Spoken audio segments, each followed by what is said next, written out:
What's up, SnEaKyNation? SnEaKyP here, back with the year number 2 intro for our San Francisco 49ers franchise. I realized at the end of the stream, I think I forgot to go over the roster in a bit more detail. I also had a few other things I had to go over before we start year number 2. So here is a video. Year number 1 has come to an end. The 49ers ended 6-10 on the season. Next up, we are looking to improve our odds in terms of getting better. So the offseason, if you guys watched, was very hit and miss, but overall I feel like we did some very good moves. We got most of our targets in the NFL draft, and the only thing we really missed out on was a quarterback. Obviously getting a quarterback would have been very good for this team, probably ideal, but I didn't want to rush it. I do think there are going to be other franchise quarterbacks that we can get in other drafts. I don't think it was something we had to do right away. I said from the very start of this series, my number one priority would be making the 49ers an elite defense. And that is certainly what I was trying to focus on early on. And I do think you need to have a team that a quarterback can be successful in. If we drafted a quarterback instead of Todman, our wide receiver core really wouldn't be all that phenomenal. Obviously, we have question marks on the offensive line as well. But we are going to go ahead and check out our entire lineup, guys. So let's look at it. Colin Kaepernick will be the day one starter. However, the preseason is going to be a quarterback competition. And much like last year, whoever plays better is going to get the time. He is mostly going to be competing with Mike Glennon. We did sign him to a one-year deal out of NC State, a guy that I actually like quite a lot. He has some good size, he has good throw power, and he actually has better deep throw accuracy and short throw accuracy than Colin Kaepernick. We'll have to see if that translates well or not. But as of right now, Glennon is going to be the backup. Also competing for the job is Rich Sharp, who we signed as an undrafted free agent, and Jerron Burley. Now, if these guys show up and they play really well in preseason, they certainly could get that job. But obviously, they are going to have to do a lot to outplay Kaepernick and Glennon for that spot. At running back, we have Carlos Hyde, going to be our main guy here. But we did draft a good complement to Carlos Hyde, Kirkland Marion, and this is a rookie out of Ohio State. We got him in the 3rd round, and I am very excited for him. We would like to get more of a 2 running back system going, a bit more than we had last year. And where Carlos Hyde is good at trucking, good at using his strength, Kirkland Marion has 95 speed to work with, and definitely a perfect complement there. We also do have Mike Davis and Kelvin Taylor still on this list. Michael Dyer faces an uphill battle to make the roster at this point. We did sign Alawali, I think that's how I said it. Nobody corrected me, so hopefully that's right, in the stream to play our fullback spot. He has 85 speed and could be a playmaker for us. That is what I was looking to get at the fullback position. At wide receiver, we signed Willie Snead. Some reason the Saints decided to not bring him back. He was there in free agency. We had to outbid a few teams for him, but he is a good option for our number 1 wide receiver going into this year. However, hot on his heels is Dimitri Todman, who we selected in the 2nd round. 76 overall, 6'4", with 93 speed. We are very excited about him. We did bring back Quentin Patton on a 1-year deal. He was pretty solid in clutch situations for us last year. Clutch situations. I cannot speak anymore, guys. I'm telling you, I'm losing my voice. And then we have Chris Owusu and Aaron Burbridge, both of which we like a lot. Bruce Ellington is also on this list returning from injury, but I'm really not sure where he fits in at this point. Injuries have really derailed his career so far, and we'll have to see if he actually earns his spot or not. We also could potentially throw Shaquan Fryer back over to wide receiver. We had moved him over to tight end, but as you see, he's actually a better tight end than he is a wide receiver. Only a 66 overall wide receiver, where he is a 68 overall tight end. However, we signed undrafted free agent Aaron Lissamore here, and he has 80 speed to go with 81 catch right off the bat. That is a weapon that we can utilize, and his run blocking is going to be better than what we would be getting out of Shaquan Fryer, but obviously his speed could be utilized at the tight end position. Selleck is also returning to the team.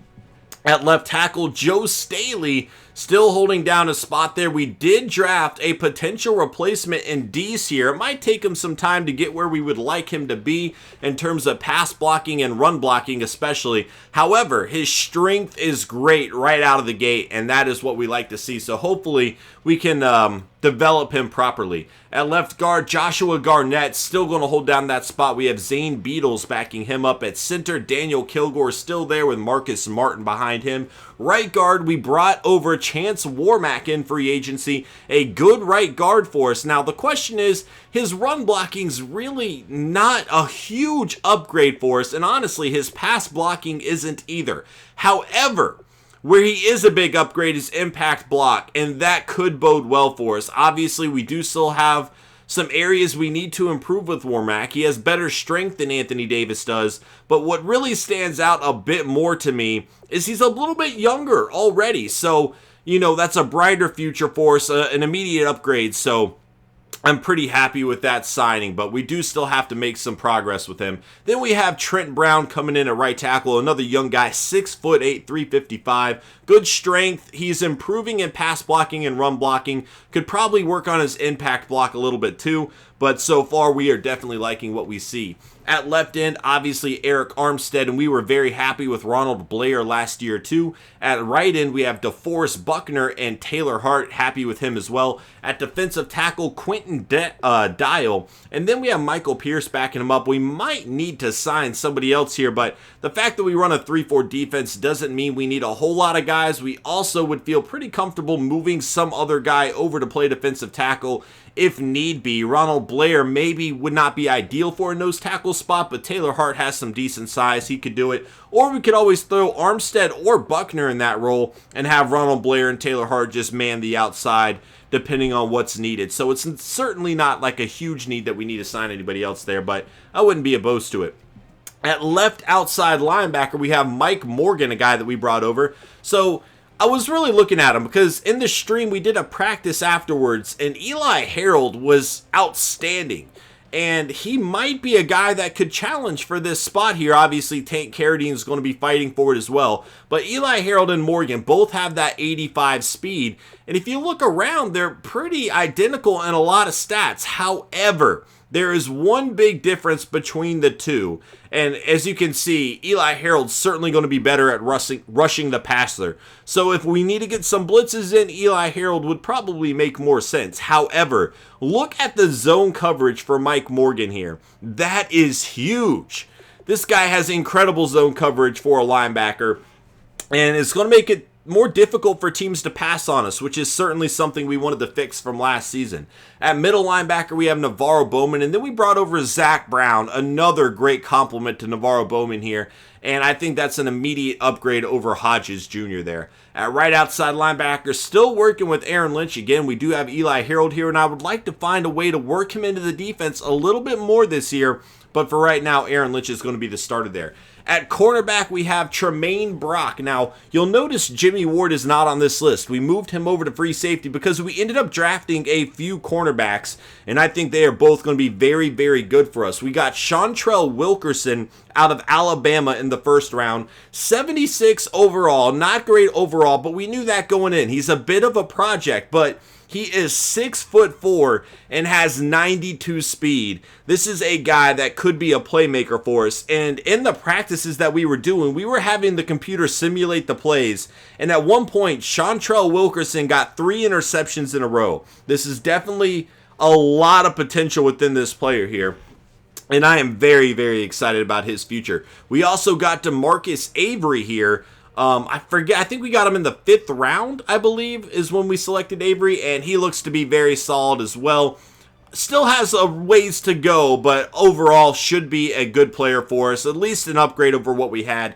We also got Marcus Gesser. Now, this guy was actually an undrafted free agent, but we are going to give him an opportunity to earn some time here as well. Then we have Demetrius McCray rounding out the starters here. I say starters, but the players on the active roster anyway. Demetrius McCray is more of a special teams guy for us, though. We do have Will Redmond and Rashad Robinson down here. We didn't see a whole lot from them early on. I don't know what their future is going to be here, but I feel like I like these other guys a bit more over them.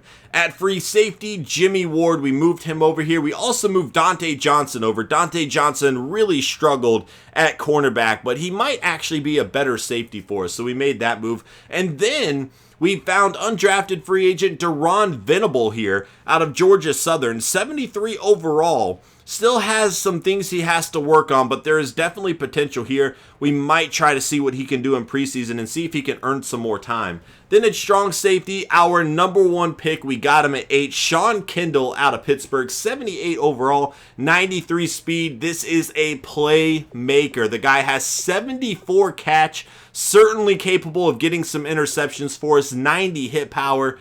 And, you know, we really struggled at causing turnovers last year. This guy can change that instantly, and that is why we decided to select him. We also have Jaquiski Tart backing him up there, and we could maybe even play him over at free safety if we're feeling like he might be a better option.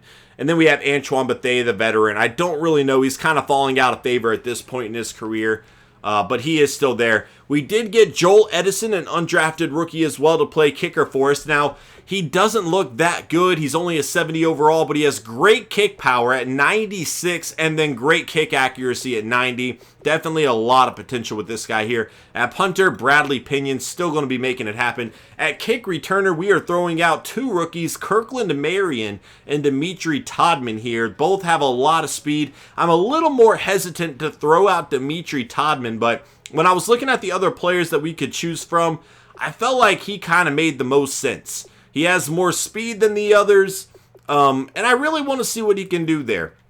At punt returner, same story. Kirkland Marion and Dimitri Todman going to be there as well. Kickoff here, and I guess we're going to have Bradley Pinion there. Long snapper going to be Warmack. Third down running back, they have Marion here. And I don't really know that I like this option. They're actually going to say he's the better third down back. So, you know what? We'll roll with them. But again, more of a speed guy, not likely to break tackles like Carlos Hyde would do. Anyway, that is going to be it for that. Now let's go ahead and check out the sliders, because I have made some changes, nothing too much from the previous year.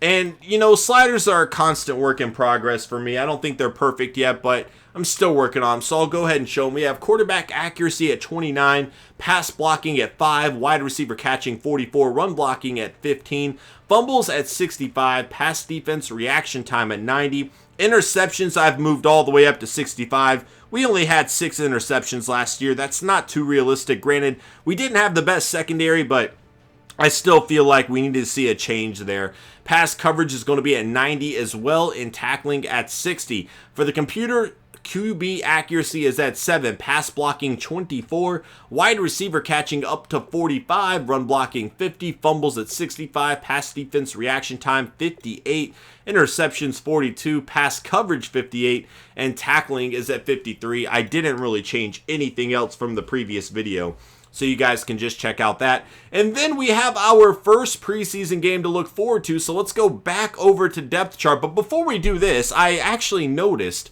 they still have an injury from last season, and that is Todd Gurley. I don't understand. Status injured. Okay, so he's still out from the ACL tear. It'll be 2 more weeks, which is fine. They'll have him back for the regular season, but that is a big blow to their team last season. They are looking forward to getting him back. Let's go ahead and check out the Rams starting lineup here before our preseason game against them. And Jared Goff, second-year pro, looking to take the next step for him. Mannion's going to be backing him up. At running back, Trey Mason, and then Blunt, a nice free agent signing for them. But I don't really know why they'd bring him in with Todd Gurley returning from injury. I guess he's a little bit different than the other two. Definitely, probably more likely to break some tackles, but interesting move nonetheless. At fullback, Corey Harkey there for the Rams. At wide receiver, Kenny Britt, Tavon Austin. They did sign Aiken to kind of replace Quick there, so it's interesting to see them make that move. They have Nelson Spruce and Mike Thomas at tight end as well. Did I say Atwell? At tight end, they signed Martellus Bennett, a very good pickup for them, and another weapon for Jared Goff to use. Robinson going to be at left tackle. Reynolds going to be at left guard. At center, they have Folkerts here. At right guard, Bowanko. I don't know if I said that right. I apologize if I did not. Right tackle, Havenstein.